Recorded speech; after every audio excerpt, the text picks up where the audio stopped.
বিচাৰো বিজেপি গভৰ্ণমেণ্টখন যাব লাগে। এই গভৰ্ণমেণ্টখন দুৰ্নীতিৰ লিপ্ত আছে। দুৰ্নীতিৰ কথাটোতো আৰু কোনোৱে নুই কৰিব নোৱাৰে। তাৰপিছত অহংকাৰী আছে মানুহখিনি মন্ত্ৰীসভাত আছে, নিষ্কৰ্মা মন্ত্ৰীখিনি মন্ত্ৰীসভাত আছে। তো গোটেইখিনি মিলি এই গভৰ্ণমেণ্টখন যাব লাগে। মই ব্যক্তিগতভাৱে বিচাৰো।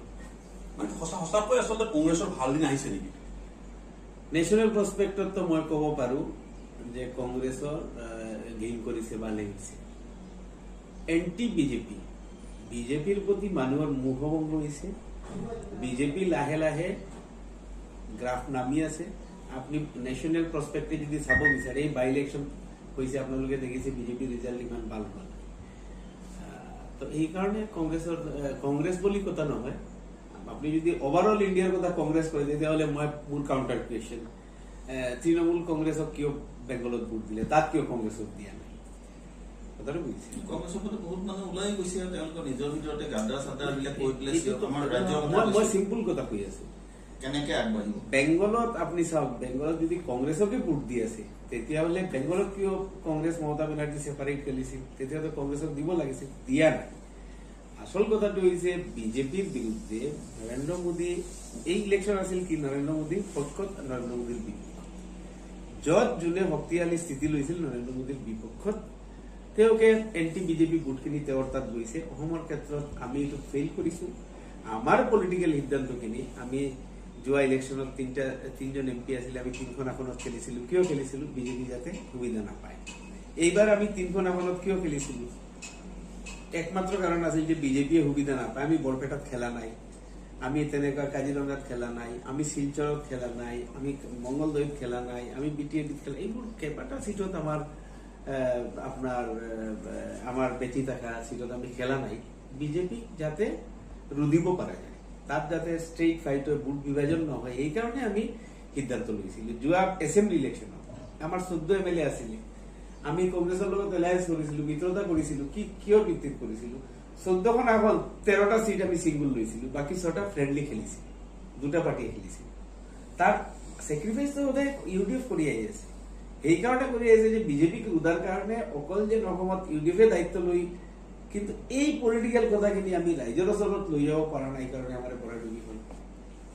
তাৰ কাৰণে মই ক'ব লগা হলে, মই ব্যক্তিগতভাৱে ভাবো যে চবতকে বেছি যদি কোনোবা মানুহ দায়ী হয় তেতিয়াহ'লে মই দায়ী লোকসভা নিৰ্বাচনত।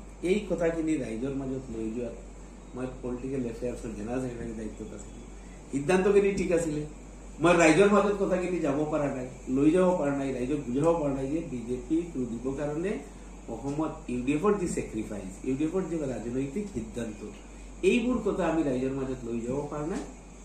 ৰাহুল গান্ধীজী আহি ৰাজপথত যেতিয়া বিজেপিৰ লগত ডিৰেক্ট কনফ্ৰণ্টেশ্যনত গৈছে, চিম্পল ইলেকশ্যনৰ আগত মানুহে চব পুৰণা কথা পাহৰি গৈছে। দেখিছে যে এক মাহ আগতে ৰাহুল গান্ধীজী ইয়াত আহি GS ৰোডত বিজেপিৰ লগত, পুলিচৰ লগত মাৰপিট কৰি আছে। এইজনী আচল মানুহ বিজেপিৰ বিপক্ষে। ৰাইজে বিজেপিৰ বিপক্ষে যিসকল ভোটাৰ আছিলে একগোট হৈ কংগ্ৰেছৰ পক্ষত দিছে। বেংগলত আকৌ মমতা বেনাৰ্জীক দিছে। দেখিছে ৰাজপথত মমতা বেনাৰ্জী। এইখিনি মই ভাবো যে যদি মানে কালেক্টিভলি বেলেগ কথা, কিন্তু ব্যক্তিগতভাৱে মই ভাবো মোৰ ফেইলাৰ চবতকে বেছি। এইকাৰণে মই নিজেও অনুতপ্ত। দলৰ মই মুৰব্বীক জনাইছো, দায়িত্বশীল মানুহখিনিক মই ইলেকশ্যনৰ পিছতো জনাইছো যে এই পদত থকাৰ মোৰ কোনো নৈতিকতা নাই। সেইখিনি মই অলৰেডি জনাই দিছো।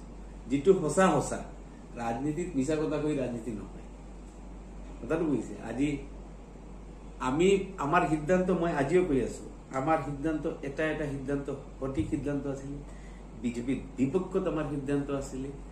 বিজেপিক ৰুধিবৰ কাৰণে যি কৰিব লাগে আমি কৰিছিলো। 22টা ভোট ৰাষ্ট্ৰপতি ইলেকশ্যনত দ্ৰৌপদী মুৰ্মুক দিছে, ৰাজ্যসভা ইলেকশ্যনত দিছে, CLPয়ে নিজে এডমিট কৰিছে। তাৰপিছতো ৰাইজে কিয় ভোট কৰিলে এণ্টি বিজেপি ভোটখিনি কংগ্ৰেছৰ তাত গ'ল, আমাৰ তাত কিয় অহা নাই? এইখিনিতো ফেইলাৰ। এইটো ফেইলাৰ। আমাৰ পলিটিকেল সিদ্ধান্তখিনি আমি মানুহৰ মাজত লৈ যাব পৰা নাই। এইটো হ'ল আমাৰ ভুল।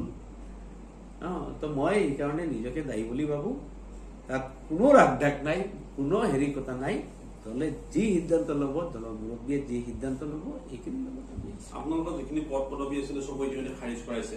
সব খাৰিজ কৰিব লাগে। মই ব্যক্তিগতভাৱে পদ খাৰিজ মই নিজেই ফ্ৰম ডে ওৱান, আমিতো পাৰ্টিৰ ফৰামত কি কৈছো ইণ্টাৰনেল কথাখিনি ক'ব নোৱাৰো, বাট মই আপোনালোকক আজিখিনি কৈ আছো, মই ফ্ৰম ডে ওৱান ৰিজাল্টৰ পিছত ময়ে প্ৰথম কৈছো প্ৰেচিডেণ্টক কৈ, এই পদত থকাৰ মোৰ কোনো নৈতিকতা নাই, নৈতিক দায়িত্ব মই নিজে হেৰাই পেলাইছো। দলে যি সিদ্ধান্ত ল'ব, এতিয়া মন্থন চলি আছে, মই আউট অফ ইণ্ডিয়া আছিলো, থাকিব পৰা নাই, অহা দিনত আকৌ হ'ব, কথাখিনি হ'ব। দলে যি সিদ্ধান্ত ল'ব চালি জাৰি চাই গ্ৰাছৰুটৰ কৰ্মীখিনিৰ লগত কথা পাতি, দলৰ মুৰব্বী আমাৰ এজন, আমিতো অভিভাৱক মানি চলাম, দলৰ শৃংখলা মানি থকা আমি কৰ্মী। আপোনালোক অবিহনে কংগ্ৰেছৰ লাভ হ'ব নে নহয় 26ত? আমি থাকা নাথাকাৰ কথাটো নহয়, আমি এটা পলিটিকেল পাৰ্টি, মানুহৰ সমস্যাখিনি লৈতো থাকিবই, কথাটো বুজিছে। মানুহৰ সমস্যাখিনি লৈ কংগ্ৰেছৰ লাভ লোকচান কংগ্ৰেছে চিন্তা কৰিব। অসমত কংগ্ৰেছৰ পলিটিকেল লাভ হৈছে বুলি মইতো নাভাবো, নাম্বাৰছে নকয়। ক'ত কওকচোন, 92, 3, 94 এছেম্বলি ছেগমেণ্টত যদি বিজেপিয়ে যদি হিউজ লিড লৈ লয়, তেতিয়া পলিটিকেলি ক'ত লাভ হৈছে বুলি মই ক'ব পাৰোঁ? মইতো ক'ব নোৱাৰো, আপোনালোকে ক'ব পাৰে। 5টা যদি ইণ্ডিয়া গঠবন্ধনৰ MP আছিলে যোৱা ইলেকশ্যনত, গৌৰৱ গগৈ ডাঙৰীয়া আছিলে, খালেক ডাঙৰীয়া আছিলে, প্ৰদ্যুৎ গগৈ ডাঙৰীয়া আছিলে, মৌলানা বদৰুদ্দিন আজমল চাহাব আছিলে, হীৰা চৰণীয়া ডাঙৰীয়া, 5জন মানুহ UPৰ লগত আছিলে, চিম্পল। এতিয়া কেইজন আছে ইণ্ডিয়া গঠবন্ধনত? 3জন MP আছে। এইটো লাভ হ'ল না লোকচান হ'ল? এই